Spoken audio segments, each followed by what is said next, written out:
They always say opinions are like arseholes. Colby Covington has a lot of them, and he's not afraid to check your oil during wrestling practice. That being said, I'm sure you all know someone with a controversial opinion on MMA. It might be about how the sport's run, how the rules should be changed, or even who the greatest of all time might be. As much fun as it is to laugh at your mate who still thinks Todd Duffy could be the greatest heavyweight ever, some controversial opinions do have their silver lining. So we're going to take a look at the ones you hear the most today and discuss. I'm Balian from MMA On Point, and this is the 10 most controversial opinions in MMA. Number 10. MMA fans don't want actual journalism. Press conferences are great. The fighters get to talk shit, and we the fans get to listen to the media ask the questions they've spent all week writing. But we don't want to hear the boring questions, or the ones that relate to, actual journalism. Nah, we just want to cheer for the guy we like and boo the guy we hate. And if anyone asks anything that might put our favourite fighter in a bad light, well, that guy. Let's face it, most of the time it's not a press conference anymore, it's a pep rally. But who cares? That's the point. We as fans have proven we often don't care about the issues or the larger picture. At UFC 246 pre-fight press conference, a journalist tried to do his job, asking McGregor about an issue currently ongoing in his career. He answered these questions yesterday. Can you tell us anything specifically about the status of the sexual assault allegations in Ireland? Half of you are probably going to complain that they should be asking real questions about the fight and it's irrelevant, but the other half are probably like, yeah, the actual journalist who was trying to do his job got booed out of the arena. Either way, the point still stands. We as fans often don't really care about anything other than the fight itself. John Jones was asked by Isabel Kostick, how come this is the third time we're actually taking focus from the fighters and the fights and talking about what you have in your body, whether it's a picogram or a pictogram? Why have you tested now positive? Next question, please. Thank you. Woo! Round of applause, everyone. Yeah, screw that journalist, am I right? You see, there are tons of fans who don't really care about the details, the controversies, or the picograms. They just want to see their favorite fighter in there causing violence. Everything else might as well be a moo point. It's like a cow's opinion. Doesn't matter. Number 9. We're not in the money fight era. We always have been. I'm a virgin. I always have been. Hey Dana, how about some matchmaking based on skill set and performances rather than what sells the most pay-per-views? Well, actually, the business has kind of always worked like that. The money era, as we know it, supposedly began with the rise of McGregor, including his fight with Floyd Mayweather, and after that, the popular opinion is that the UFC became about getting the biggest payday rather than fighting the number one contender. You could look at Conor vs Dustin Poirier, Bisping vs GSP, Usman vs Masvidal 2, heck, they were trying to set up DC against Brock at one point. But even if you look at something fairly recent like CM Punk, well, he was signed to the promotion way before McGregor reached superstardom. Brock Lesnar was brought in as the biggest pay-per-view draw of all time and was immediately fast-tracked to the big money fights. He fought for the heavyweight title just 2 in 1 year's career, and that was back in 2010, people. Chael Sonnen received a title shot against John Jones just because the UFC knew it would sell. Chael was coming off a loss and hadn't fought a light heavyweight in 8 years. If we want to look at the spectacle that was Mayweather and McGregor, well, we had something similar at UFC 118 with Randy Couture taking on James Toney. Dana shit on Kimbo Slice for about 4 years before he brought him into the promotion. And I mean, Tito and Shamrock was never really competitive, but it sold multiple times. Sure, there were some fights like GSP Anderson or Pettis Aldo that didn't get made, but the idea of matching fights to make money rather than to better represent the rankings isn't really anything new when you think about it. Number 8. X move should be illegal. Aside from throwing invisible sand at your opponent, we've basically sorted out all the shit in MMA that should be illegal. Nobody wants to lose their vision to an eye gouge, yeah, I'm looking at you, Gerard Gordeau, or have their family tree affected by a volley of blows to the baby maker. But what about the other techniques that can also cause serious long-term damage to your opponent? Let's face it, we're basically just talking about John Jones's fighting style at this point. The oblique kick has been called into question several times in the past. Initially, it was Rampage Jackson who complained that it should be made illegal after his fight with Jones. And then when you come in advance, you kick your knee backwards.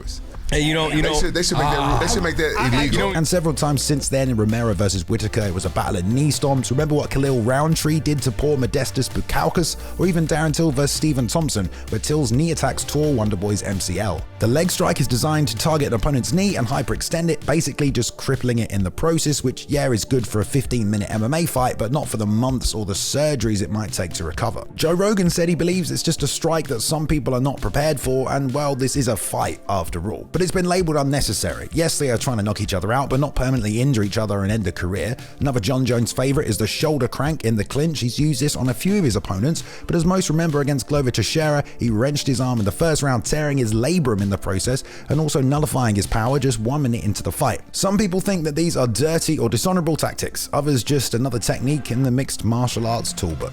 Number 7, the best fighters aren't always in the UFC. Yeah, you might be Johnny Lawrence dominating the All Valley tournament year after year, but you never know when some random guy from out of state is going to roll into town, go after your girl, and then wreck your shit with some weird martial arts that you've never seen before.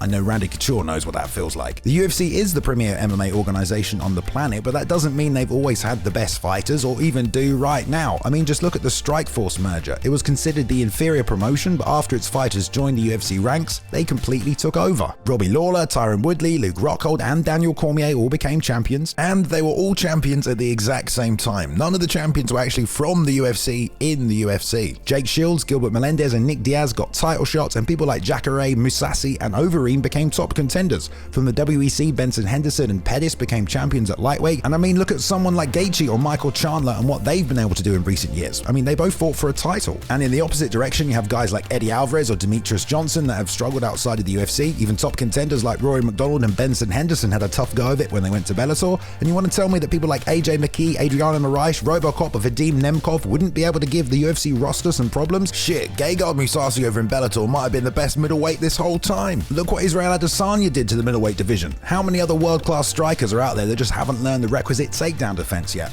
The UFC would always be geographically locked to a certain degree, and there's world-class talent spread across every promotion. And yes, the UFC definitely have the majority, but believing that they don't have all the best fighters, well, that's an opinion you might be able to get on board with.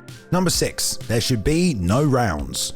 No rounds? What, like an actual fight? I mean, that was the initial intention of the UFC, to have no rounds, no judges. Ideally, you would just go to a Gracie BJJ gym and get your head squeezed off your shoulders. Obviously, in the fight for regulation, the UFC brought in rounds and scoring, but well, it doesn't exactly give us the best representation of a fight, does it? How many times in MMA would we see grapplers just hold top position until the guy on bottom simply can't hang in there anymore? Getting a guaranteed stand-up every 5 minutes changes the fight completely. I mean, how much would that have changed Jorge versus Colby recently, or Habib versus Conor? Okay, in both those examples, the grapplers still won, but the outcomes could have been significantly different. Rather than do enough within a 5-minute window to win a round and move on, it would be about managing your gas tank and strategy across the distance of a fight, in which honestly, you have no idea how long it could go. Baz Rutten always said, the longer the rounds, the more technical the fight becomes. Remember when Pride actually did this at the 2000 Grand Prix? They let Sakuraba and Royce Gracie fight without a time limit. Yeah, it went on for an hour and a half. That's the kind of shit I want to see from Usman Colby 3. Yeah, there might be a million ways things could go wrong. UFC events could drag on for hours, but if you think there shouldn't be any rounds, well,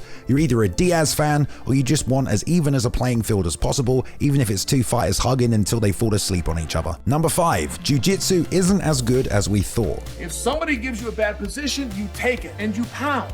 You might have forgotten this, but the whole point of the UFC originally was to discover what the best martial arts was, and the answer is Jiu-Jitsu. Royce Gracie showed up and dominated the first couple of shows, wrapping his legs and arms around people's necks and making them understand that their black belts are just for show. But even then, it only took a few events before everyone started blending Jiu-Jitsu into their skill set, and boom, mixed martial arts was born, proving that, yeah, Jiu-Jitsu is possibly the superior art all by itself, but against other trained fighters, it wasn't always enough to get the job done. I mean, the idea of a pure Jiu-Jitsu practitioner has all but died out in the sport's modern era. The closest thing we had recently was Damian Maia, who was shut down by his last 3 high-level opponents, or Ryan Hall, who's shown the weaknesses in his own system and that blending his striking into his Imanari roles just makes everything a little bit easier. Even shortly after the Gracies dominated the early years of the sport, you had people like Sakuraba in Japan, who became known as the Gracie Hunter, using his blend of catch and pro wrestling to work out and beat the unstoppable martial art. Big Nog was a legend in Pride and at heavyweight in MMA and had the best jiu-jitsu on the planet, but the Sambo guy Fedor just smashed through him, and most likely not having trained a day of BJJ in his life. Even now, we're kind of at the beginning of the Sambo takeover. We saw what Habib did, and look at all these fighters now following in his wake. If I had a tier system, I would 100% put BJJ in the S class for its use in MMA, but it's not the Thanos-slaying unstoppable death snare that we had originally thought. Or at least that's what some people will tell you, if that's their opinion.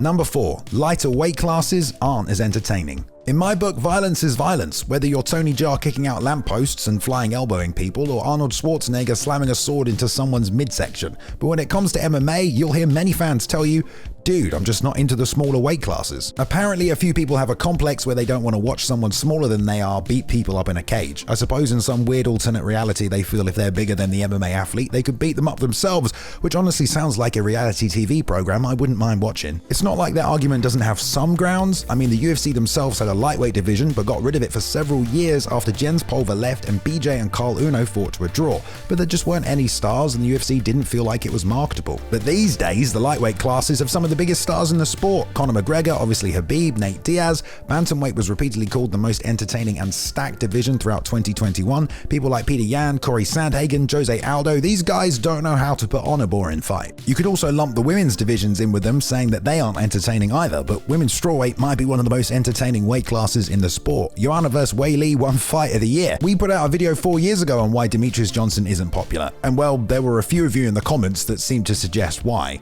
Honestly, do I think the sport is full of casual, simple-minded fans who want WWF mixed with boxing instead of mixed martial arts? Well, based on some of the YouTube comments, yeah, I do. And I think if this is your opinion, you probably just don't actually like MMA. Just big men. Pretty superficial if you ask me. Number 3. Fighters wouldn't make good officiators. If you're new here, you might think the recent discussion about fight scoring and judging is a good sign. Well, sorry to tell you, we've basically been having the same conversation for 20 years, and yeah, things probably aren't going to change anytime soon. One way a lot of people have suggested to improve things is to bring in ex-fighters as officiators, refs, and judges. They've been in the ring, they know exactly what a fight feels like, there's a lot of good points to make. Even Dana White agrees, but some people have the opinion that they might cause more problems. Combat sports journalist Dave Meltzer came out last year and reminded everyone that yeah, in theory it sounds great, but if you actually look at the track record of fighters who've taken up officiating positions, well, they've generally done a pretty bad job. A couple of examples: Jeff Malott famously reffed the slaughter of Joe Warren at the hand of Pat Curran and had no problem letting that one go much longer than it needed to. Another problem is fighters might have preferences for scoring based on their own styles or tendencies, or even things from a fighter's perspective, like not stopping a fight when it really should be. I mean, you can argue if you want, but I'm not sure Nick Diaz would be the best judge. Or maybe he would be amazing, I don't know. Often they've also trained with the large majority of the roster, so finding people who are consistently unaffiliated with the competitors is not always going to be an easy task. And just because someone can fight doesn't mean they can observe and apply a scoring system or rule set. Shit, if you're fighting, that's all you have to worry about, the fight. Just because you understand that doesn't mean you fully understand the intricacies and how to award points. Some people were fantastic coaches, but weren't great fighters. Obviously there are exceptions in either case,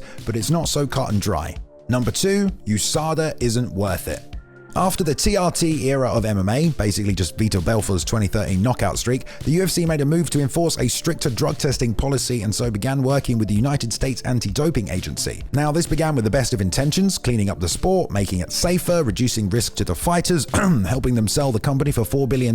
But ultimately, well, some people feel like it's just not been worth it, especially if it's supposed to be making the sport, air quotes, safer. Luke Thomas is really the most notable voice in MMA when it comes to the performance-enhancing drug discussion. If you wanted to make the claim that if you and I were fighting and we're, let's say, reasonably equal, and I took it and you didn't, it tilts the competitive balance and that makes it unfair, I would agree. So Luke doesn't dispute they can help you, but the point he's really trying to make is USADA doesn't make the sport any safer. There is literally not a shred of evidence. Joe, you've been watching MMA a long time. Looks safer to you? And he sums things up by reminding everyone when it comes to USADA, that was a key selling ingredient when USADA was sold to the public about why it was necessary. Before USADA, the sport was just as vicious as it is now, and yet there were no serious injuries in the UFC. Legs get broken regardless of USADA, drug testing doesn't stop people like MVP from cracking people's skulls with flying knees, and really, it's a huge expense and inconvenience to the fighters. As Luke said, fighting is like smoking. You can smoke Marlboro Reds, you can smoke menthols, you can smoke lights. At the end of the day, you're putting yourself at risk at a pretty significant degree. Number 1, John Jones is the GOAT.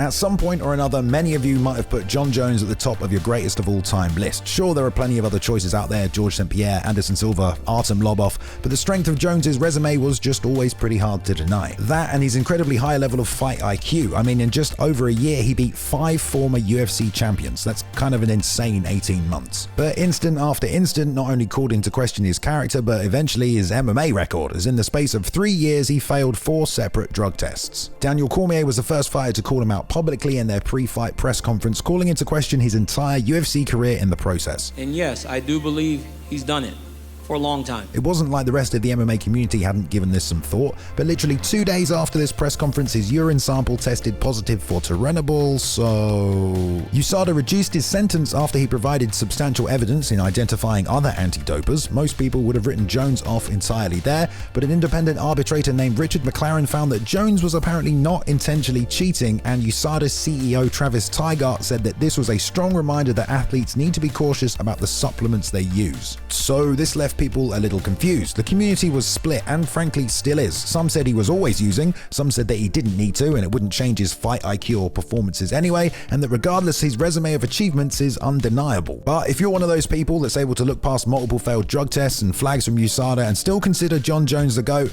well, you better be carrying an umbrella everywhere you go, mate, to protect yourself from the shitstorm of hate you're inevitably gonna receive. A big shout out to Luke Taylor for editing this video. You can find him and some of his amazing artwork on Twitter at cool2me_. Shout out to Ben Rosette and the excellent music he provided during the intro video. His music can be found on streaming platforms everywhere. There is a link in the description, and follow him at Ben Rosette on Instagram and on Twitter. Thank you very much for watching, everyone, today. Please go ahead and like and subscribe if you did enjoy the content. We upload at least 3 videos every week for your viewing pleasure. Go ahead and leave a comment below if you want to join in the discussion, and follow us on Twitter at MMA On Point and myself at Balian_plays. You can now jump in and join the community Discord as well if you want to continue the discussion further, and I hope you've enjoyed yourselves. I'll see you in the next one.